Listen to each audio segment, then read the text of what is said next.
परंतु पुष्प की शहद निकालेगा कौन? कौन? कौन? कौन? मधुमक्खी।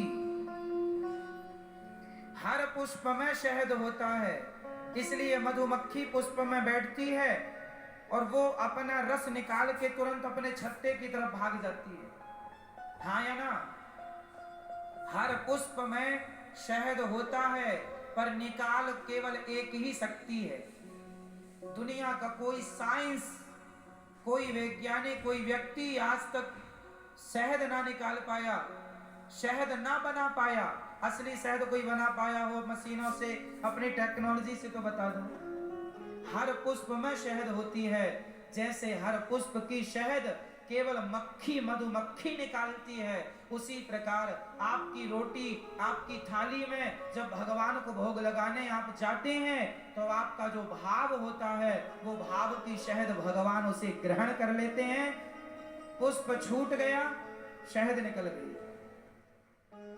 उसी प्रकार भगवान ने भाव ग्रहण कर लिया, रोटी, दाल, चावल, साग, सब्जी छोड़ दी, तुम खाओ। निकाल लिया रस।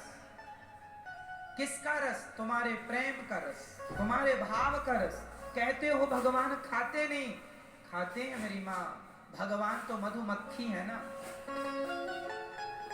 तुम पुष्प बनो तो सही, तुम्हारे भीतर का प्रेम वो ग्रहण कर लेंगे। तुम मधुमक्खी, तुम पुष्प बनते ही नहीं। इसलिए पुष्प का एक नाम है मन, जिसे सुमन कहते हैं। पुष्प को क्या कहते हैं? सु मतलब सुंदर, सु मतलब, सु मतलब सुंदर, मन मतलब मन। जब आपका मन सुंदर होगा, निर्मल होगा, पवित्र होगा, कपट रहित, छल रहित, जब मन शुद्ध निर्मल होगा, तो आपका मन ही पुष्प बन जाएगा। और जब मन पुष्प बन गया, तो उस पुष्प में से शहद परमात्मा रूपी मधुमक्खी ग्रहण कर लेगी। ईश्वर ने उस भाव की शहद को खींच लिया। भगवान के खाने का ढंग अलग है,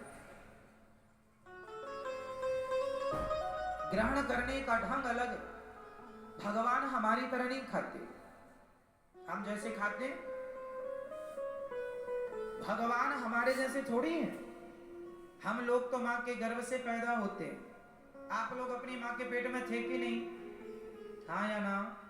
9 महीने उल्टा लटके थे, मलमूत्र के गड्ढे में पड़े थे या नहीं? माँ के पेट में कोई मखमल के गद्दे बिछे हैं? कहाँ रहता? मलमूत्र ही तो रहता। कई बार डॉक्टर कहता बच्चे के मुंह में गंदा पानी चला गया, ये पानी क्या है? मलमूत्र चला जाता। कोई खा खा के 9 महीने तुम रहे हो। जैसे हमारा तुम्हारा जन्म हुआ ना माँ के पेट से, ऐसे भगवान का जन्म नहीं होता। भगवान तो प्रकट होते हैं, भय प्रकट कृपाला, दीन दयाला। तो भगवान का संसार में आने का ढंग भी अलग है, रहने का ढंग भी अलग है। लीलाएं भी गोवर्धन उठाते हैं। तो जब उनकी हर चीज अलग है, तो उनका खान पान भी तो अलग ही होगा। हमारी तरह थोड़ी खाते होंगे। और तुम अपनी तरह सोचते हो वो हमारी तरह खाएं तो माने कि भगवान है। भगवान मधुमक्खी की तरह खाते हैं।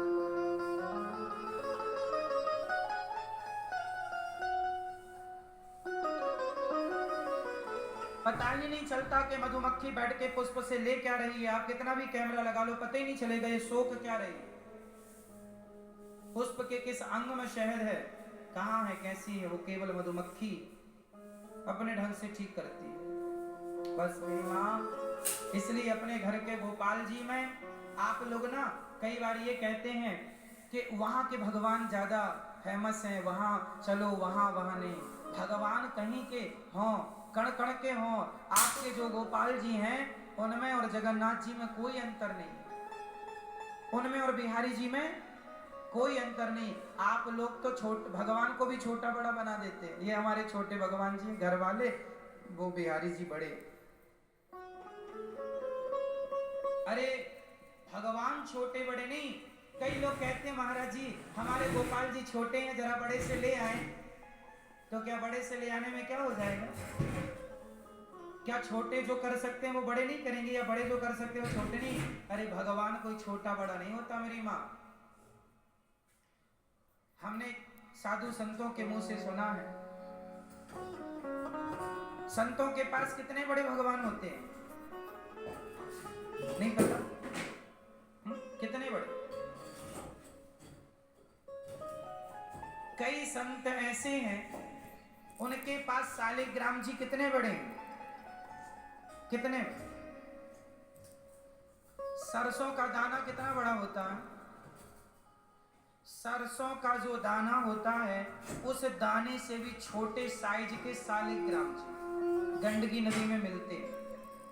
तो संत लोग क्या करते हैं? कुछ संत वो छोटे से सरसों के बराबर ठाकुर जी लेते हैं, उनकी पूजा करते हैं और पूजा पाठ करके उन्हें रखते कहाँ है?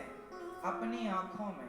आंखों को ऐसे करते हैं ऐसे, और यहाँ पे सरसों के दाने के रूप में जो ठाकुर जी हैं उनको रख लेते हैं और चलते फिरते सोते जागते ठाकुर जी उनकी आंखों में बसे रहते हैं। ये संतों का भाव है।